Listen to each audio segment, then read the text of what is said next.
objetivo de esta conferencia de prensa es tener un acercamiento con la población a efectos de poder hablar de la situación actual de la pandemia, además de hablar de los temas relacionados que son de interés con la misma, como son los grados de avance del plan de vacunación, informarle a la población sobre los centros de vacunación que estarán abiertos durante los días de feriado y además abiertos a cualquier duda o pregunta que ustedes puedan tener para con gusto aclarárselo a la población. En este caso, como lo hemos hecho antes, hemos subdividido la presentación en base a las áreas de competencia de cada viceministerio con temas diversos y el objetivo es poder dar y brindar una ampliación amplia que podamos con claridad informar a la población de los momentos en que estamos en Guatemala. Así que le pediré a la licenciada Luisa Mayoa, viceministra técnica, que por favor nos empiece con la información de la conferencia. Muchas gracias, señor ministro. Buenas tardes a todos. Luisa Mayoa, viceministra técnica. Yo les voy a hablar con respecto a las dosis de refuerzo. Es muy importante que todos tengan conocimiento que ahora se hicieron los cambios de los lineamientos en cuanto a la dosis de refuerzo y todas las personas que han recibido el esquema completo de Moderna podrán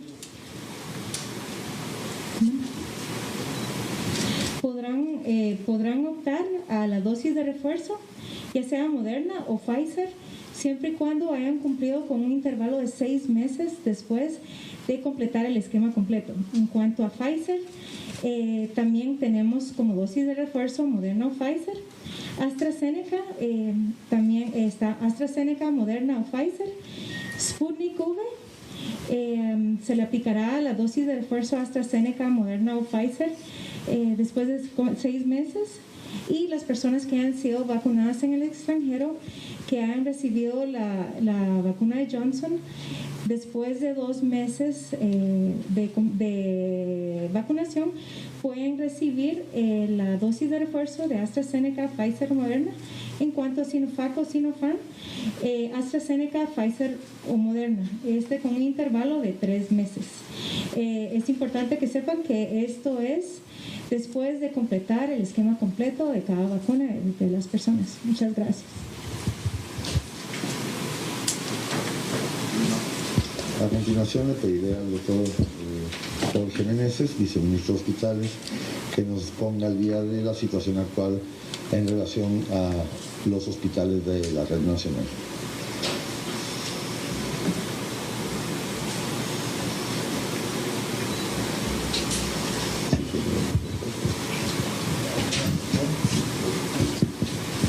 Bueno, sí. Muchas gracias, señor ministro. Solo para informarles al día de hoy cómo está la situación del COVID en la red hospitalaria nacional.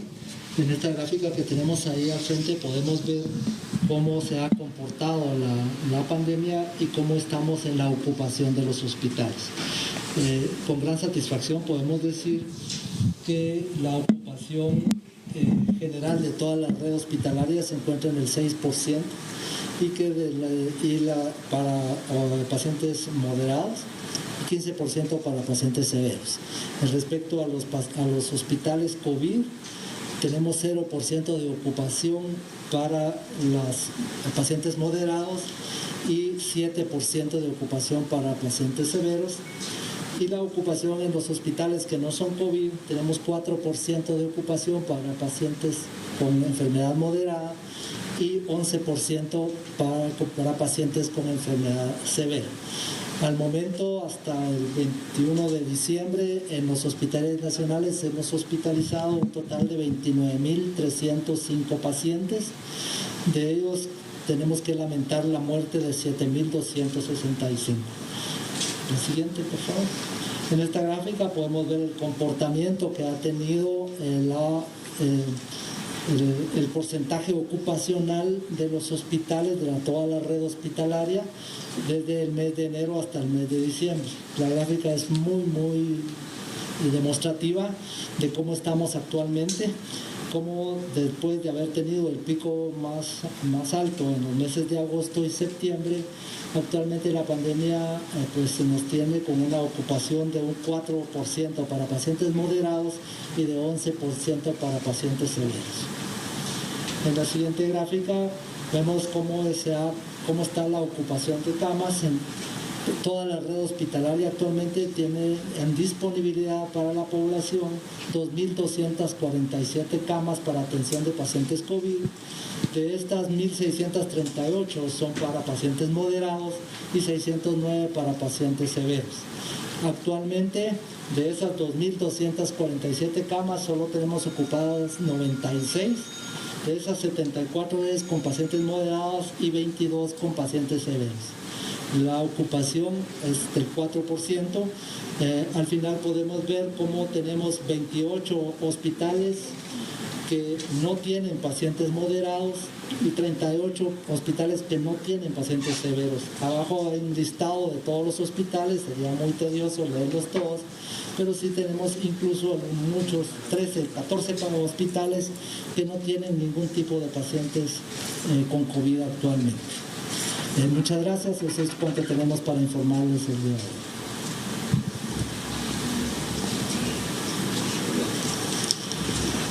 Muchas gracias, doctor. Importante mencionar que este es un respiro. Tenemos que entender que gracias a Dios, a los avances en las campañas de vacunación y en los procesos de cumplimiento de las normas de bioseguridad por parte de la población, se reflejan estos resultados. Claramente sabemos que los pacientes vacunados con esquema completo, las posibilidades de enfermar gravemente y fallecer se reducen de manera significativa. También estamos clarísimos que existe una nueva variante, todavía no secuenciada hasta donde entiendo en nuestro país, pero que no dudamos, al igual que pasó con las otras variantes, Delta, por ejemplo, va a venir a Guatemala. Y por lo tanto, estamos viendo en otras partes del mundo condiciones muy particulares en relación a cómo se está comportando la pandemia, en donde muchísimos países están teniendo unos repuntes significativos en el número de casos. Y sí vale la pena informar a la población que lo que hemos revisado desde el punto de vista de la literatura científica, los pacientes que están ingresando a los hospitales son los pacientes que no estaban vacunados. Esto hay que tomarlo en cuenta, es un mensaje fundamental. Omicron está demostrando de nuevo que las personas vacunadas también tienen un nivel de protección importante ante esta variante. Así que de nuevo es el mensaje: si no te has vacunado, por favor, tómate el tiempo y hazlo. Te va a salvar la vida o le vas a salvar la vida a algún familiar. Le pido al doctor Montúfar si nos puede ayudar con los temas relacionados de centros de vacunación, avances de la campaña, etc. Muy buenas tardes, público y población de Guatemala. Queremos comentar y reiterar la importancia en este momento de lograr la vacunación y el esquema completo. Las personas que tienen las 2 dosis están protegidas, pero aún más las que tienen dosis de refuerzo, podemos garantizar que pueden estar tranquilos porque van a evitar la muerte o una infección grave. Tenemos la siguiente. Tenemos en jóvenes adolescentes 911.473 dosis, de las cuales 661.045 son primeras dosis. Quiere decir que 10 adolescentes hemos logrado vacunar a 3 en el país. Tenemos ya 44.333 mujeres embarazadas. En la población adulta de 18 años en adelante hemos administrado ya 5.753.563 dosis. Es decir, en este momento de cada 10 personas tenemos 5 ya con primeras dosis, y de cada 10 personas tenemos 4 ya con esquemas completos. La siguiente, si lo vemos de otra forma, es si sumamos la población de adolescentes más la población mayor de 18 años, tenemos ya 10.932.830 dosis administradas, de las cuales 6.414.608 corresponden a primeras dosis. La siguiente.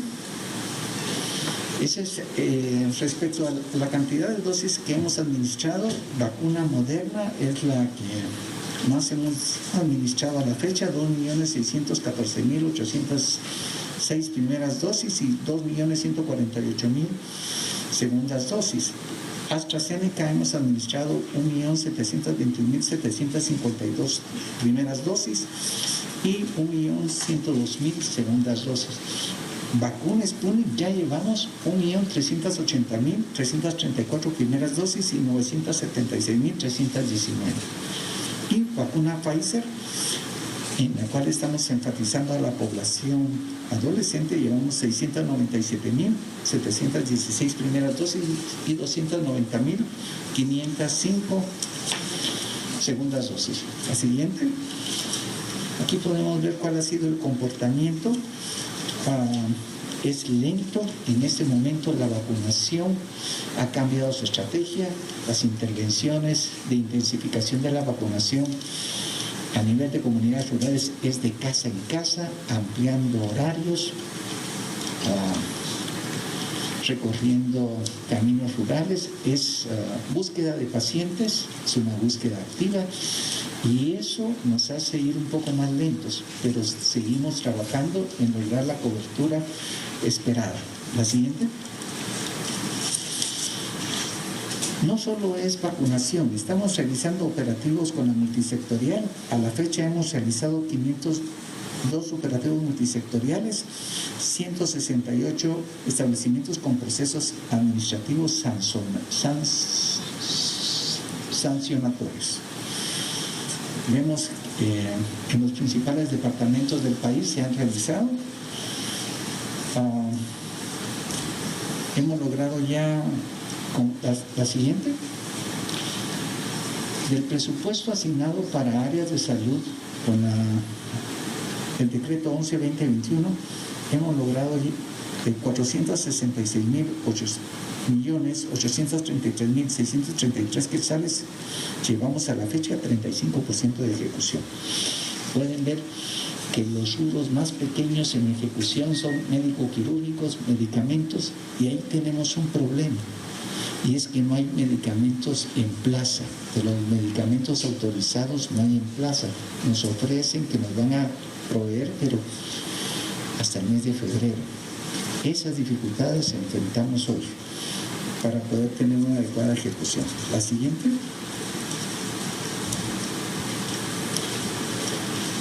Recomendaciones a la población general para la prevención de la variante SARS. A diferencia de otros países, quiero aclarar que en Guatemala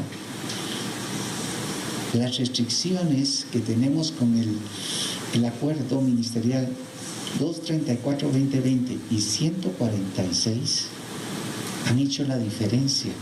Aunque a algunos les moleste el cumplimiento de aforos, el distanciamiento social, el uso de mascarilla, eso ha hecho la diferencia. El que permanezcan aún vigentes estas restricciones ha hecho que en Guatemala, a diferencia de otros países, no tengamos que abrir y cerrar el país.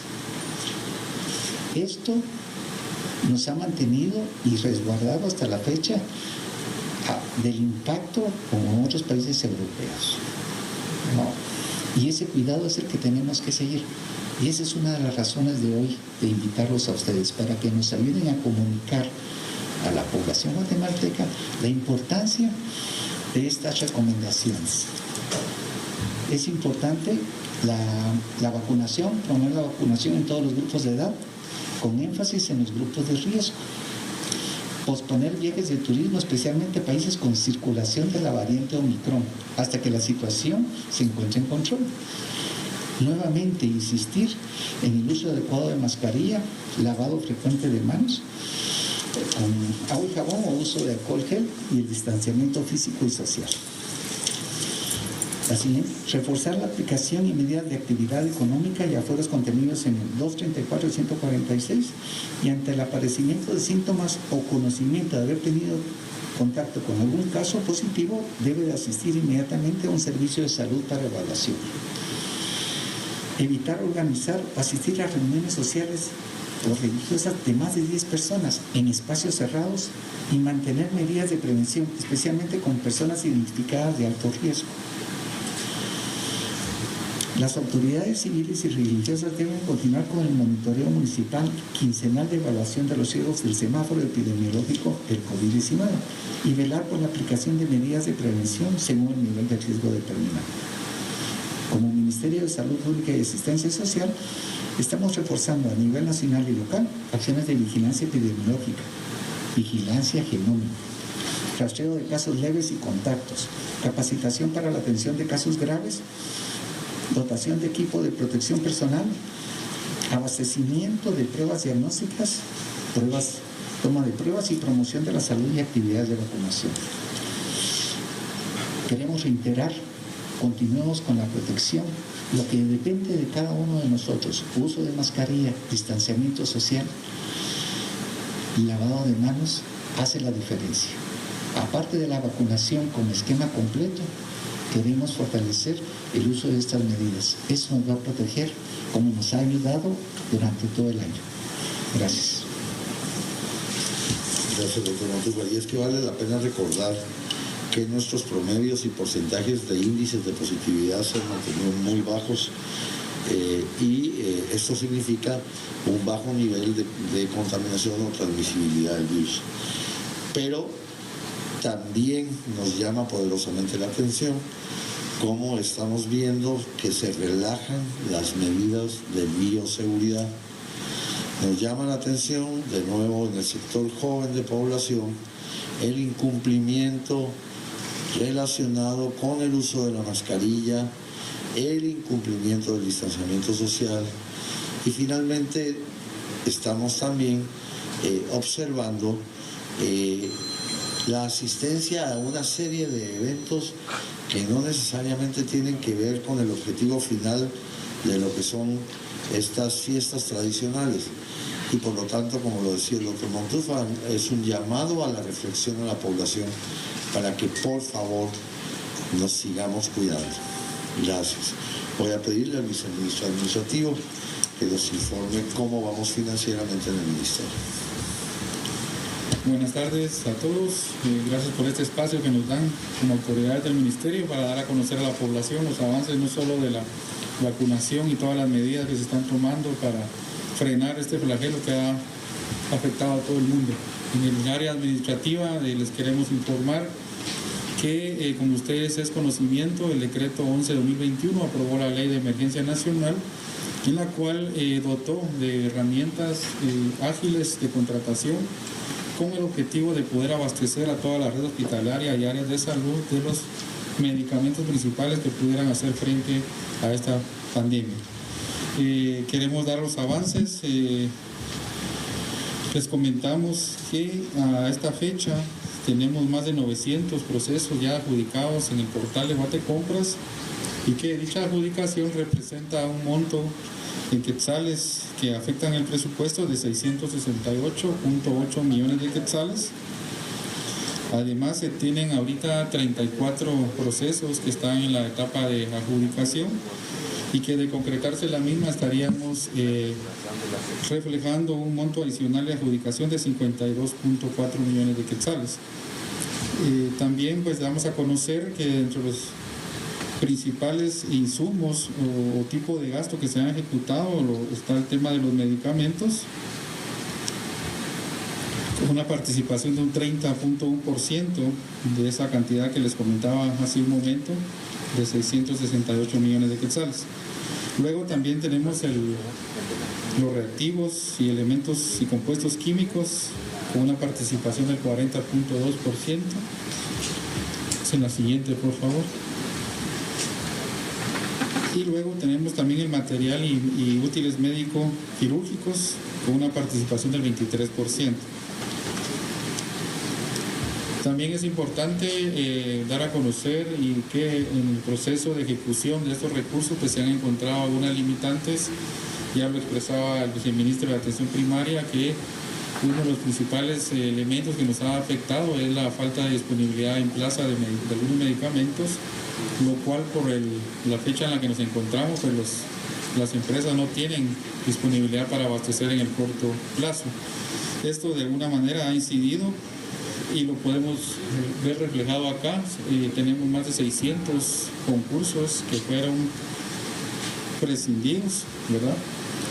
Y esto de alguna manera viene a afectar la ejecución de estos recursos. Por citarle las razones de esta situación, se encuentra algunas inconsistencias que se encontraron en los expedientes a nivel de todas las unidades ejecutoras.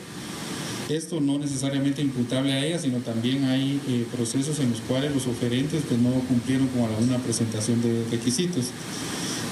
Este tema representa un 44% de esos 636 procesos que les comentaba, y también hubo le voy a llamar así, una confusión en un término que se conoce como precios de referencia, que este es un término que se utiliza de conformidad con la ley de contrataciones para las modalidades de contratación con contrato abierto y subasta electrónica inversa, no así para la modalidad específica que estableció la ley de emergencia. No obstante, pues hubo cierta confusión en varios segmentos de la población, incluyendo los órganos fiscalizadores y las unidades ejecutoras, y esto generó, ante esa incertidumbre y ante el riesgo de eventuales reparos o hallazgos, esto representó un 30% de los procesos que se declararon prescindidos. A la siguiente, por favor. En resumen, la ejecución la tenemos de esta manera, simplificada en los eventos adjudicados. Ya les comentaba la cantidad de 668.8 millones de quetzales. También se logró la... Es importante que tomemos conciencia de lo que representa la variante Omicron. Quiero que en determinado momento tengamos claridad de que en este momento en muchos países del mundo, y perdón que lo vuelva a repetir, hay un repunte significativo en el número de casos. Si bien es cierto,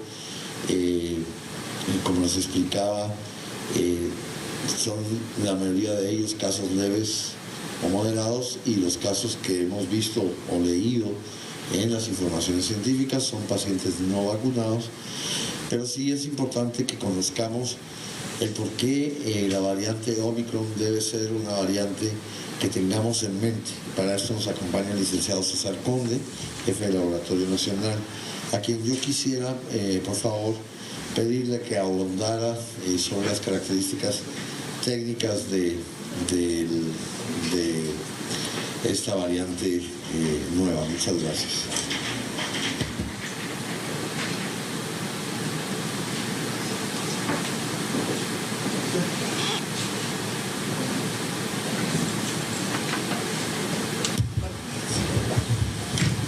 Muy buenas tardes a todas y a todos, señor ministro, señores viceministros y señores de la prensa.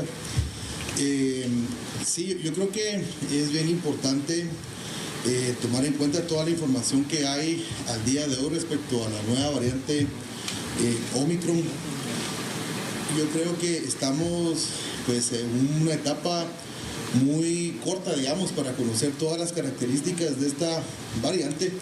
Sin embargo, sí se sabe que es la variante que hasta la fecha presenta, digamos, más mutaciones puntuales en, digamos, varias proteínas que tienen que ver con la capacidad de infectar pulmones y poder reproducirse dentro de las células humanas. En ese sentido, hay estudios que ya determinan que tiene de hecho una capacidad más alta de reproducción pulmonar que la mismísima variante Delta, y por ende se puede sospechar, según los modelos que hay, digamos, de análisis de secuenciación, que puede inclusive ser igual o más, digamos, contagiosa.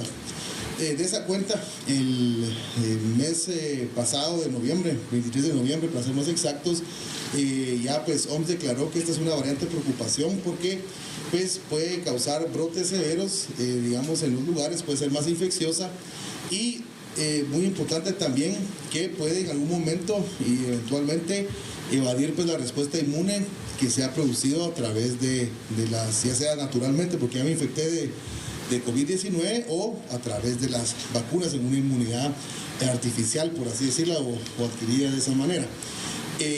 Entonces, yo creo que acá lo importante es estar atentos a los datos. Ya Estados Unidos, de hecho, reportó esta misma semana, ayer si no estoy mal, ya hoy salió en medios locales, que de hecho, digamos que la proporción de lo que se está secuenciando en Estados Unidos ahorita ya más del 70%, un poco menos del 75% de lo que se está secuenciando es Omicron, es decir, está pues desplazando de una u otra manera la variante Delta que ya habíamos visto que era bastante más contagiosa. Sin embargo, el doctor Coma mencionó algo muy importante y es de que la información que se tiene de momento, por eso les digo, toda esta información no es definitiva, hay que estar atentos a la información, a la literatura que vaya saliendo. De momento, lo que se cree es de que Omicron produce una serie de, digamos, síntomas o cuadros clínicos bastante menos severos o bastante más leves, por decirlo así, inclusive sin llegar a ser moderados en algunos casos. Por ende, yo creo que tenemos que seguir atentos a esta parte. Guatemala no es la excepción, tenemos que seguir haciendo vigilancia genómica. Nosotros estamos al pendiente de recibir todavía los resultados de 55 muestras que mandamos a Costa Rica el 6 de diciembre, para ser exactos, y según información recibida hoy del INCIENSA, que es el Instituto de Ciencias de la Salud de Costa Rica, el informe nos lo van a estar entregando la otra semana, esperamos que tenerlo nosotros e inmediatamente nosotros ya haremos pues un informe para socializarlo con toda la población y con las autoridades del Ministerio de Salud. Como les digo, en ese sentido tenemos que seguir nosotros haciendo vigilancia genómica. Sin embargo, esto no es una actividad, digamos, que le corresponda solo al Laboratorio Nacional de Salud, sino que tenemos que contar con toda la colaboración de los demás laboratorios de la red pública, digamos, de red pública de laboratorios de todo el Ministerio de Salud, del Instituto Guatemalteco de Seguridad Social o inclusive los laboratorios privados. Por eso hacemos este llamado a que nos sigan mandando muestras que sean sospechosas o que cumplan los criterios de inclusión para ser secuenciados. Por ejemplo, gente que venga de viaje, sobre todo en los países donde ya fue detectado, ¿verdad?, Omicron, en casos de brotes masivos, que es donde esperaríamos esto, donde hayan cuadros clínicos pues, diferentes a lo que esperaríamos. Porque con mucha preocupación hemos visto que nos han dejado de mandar muestras, probablemente porque ha habido cierto relajamiento, digamos, inclusive hasta la cantidad de pruebas que están corriendo al día. Estamos presentándole en vivo la conferencia de prensa de las autoridades del Ministerio de Salud refiriéndose a la pandemia en Guatemala. Momento de la pausa y enseguida estamos de regreso con más. No cambie.